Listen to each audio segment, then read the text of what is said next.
Just how critical are those gubernatorial wins for President Trump as he faces an accelerating impeachment inquiry back here in Washington?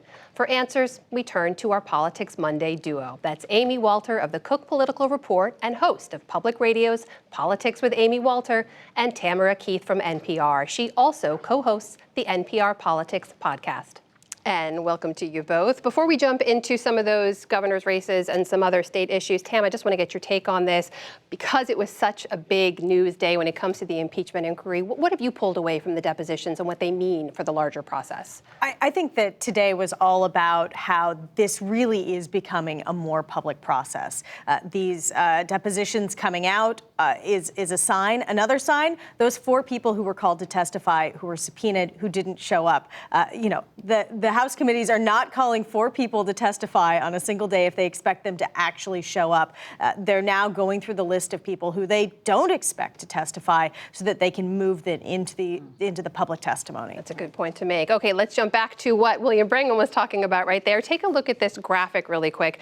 These are 3 states that do have governor's races coming up, 2 of them tomorrow, 1 of them later this month. These were also Trump's strongholds in 2016. He won them by significant margins. Yep. Amy, why are these close gubernatorial races right now?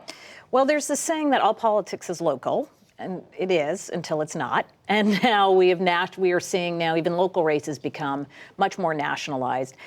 It wasn't that long ago that places in the South had Democratic governors, had Democratic senators, had Democratic members of Congress, and were voting for Republicans for president. But we have seen now the distinction that voters make between voting for their local candidate and voting for the presidential candidate have completely disappeared. And people are now voting sometimes even for really local races, like legislative races in Virginia. There's an opportunity Democrats have to take control of the House of Delegates and the state Senate in Virginia for the first time since the mid-90s.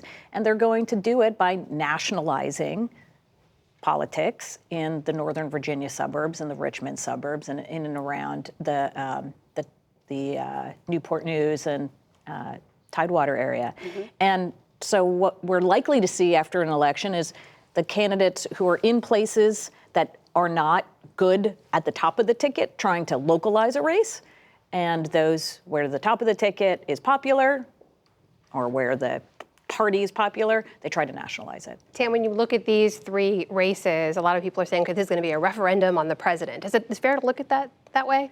Well, certainly some of the Republican candidates have tried to hug as closely to President Trump as they can. I think that if a Democrat wins in Mississippi or Kentucky, then that is really, really big news. If a Republican wins, that is kind of what you would expect. President Trump, though, just like he did with the midterms, though the midterms was sort of a mixed verdict, he is going into these places and making it about himself, trying to sort of prove how he can boost turnout among his core voters and trying to send a signal with these races. Amy, you mentioned that Virginia legislature, we should be keeping an eye on. All 140 seats are up for grabs, right? They've seen a bit of a move towards the blue in recent elections. The most recent elections. Is that issue driven? What's happening there that we should pay attention to? Well, it is a lot about the Trump effect, and as we're seeing in these suburbs all across the country, the suburbs that once voted Republican now moving toward Democrats. But the issue of guns is a very big one in Virginia as well, and in suburban areas where it's been a top issue. Remember, it was down in the Tidewater area that you had a massive shooting not long ago. So for the issue set, that would probably be it. But again, it also merges quite nicely with the national issue divide between the suburbs and more rural areas over the issue of guns. Tam, when you look at where the president's going, where he thinks that he can make a difference, he was in Mississippi on Friday, right? He's in Kentucky today. He's going to Louisiana later this week. I don't believe he's been in Virginia. Correct me if I'm wrong. I don't believe he has been in Virginia. No, Vice President Mike Pence did campaign in Virginia. And President Trump is not the most popular figure in Virginia. So it makes sense that he is going into places where he can really boost turnout.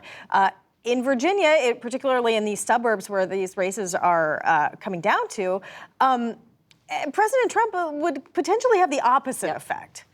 Let's take a look at some of the other larger picture here. When we look at key battleground states, there were some fascinating numbers to pull out that focus at the state level, and rather than the national polls we sometimes look at. But this was a survey results from the New York Times and Siena recently that looks at key battleground states in 2016. You're looking at Arizona, Wisconsin, Michigan, Pennsylvania, North Carolina, and Florida.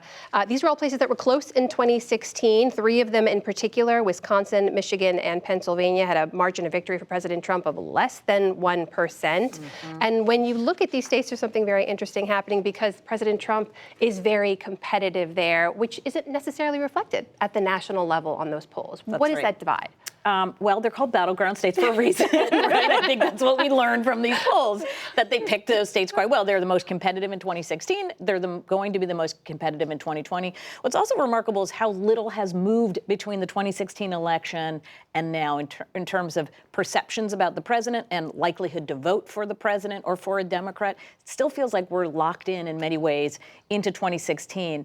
But look, those three key battleground states in the Midwest that had voted for Democrats for 20 years consistently, Michigan, Pennsylvania, Wisconsin, the ones that you noted Trump barely won, they do have a benefit to the president in that they have an above average number of white voters without a college degree, over 50% in all of those states, and those types of voters continue to support the president by the same kind of margins that they did in 2016. At least that's what this one poll showed us. And Tam, when we look even deeper at that survey, at some of the hypothetical matchups, there's a much more interesting picture at play there. Tell me about that. Yeah, and I would caution that if we're looking at head-to-head matchups this far out from an election, that we shouldn't look too closely at head-to-head matchups this far out from an election, because it is a long way away and a lot can change. Right. It's just, it's too early.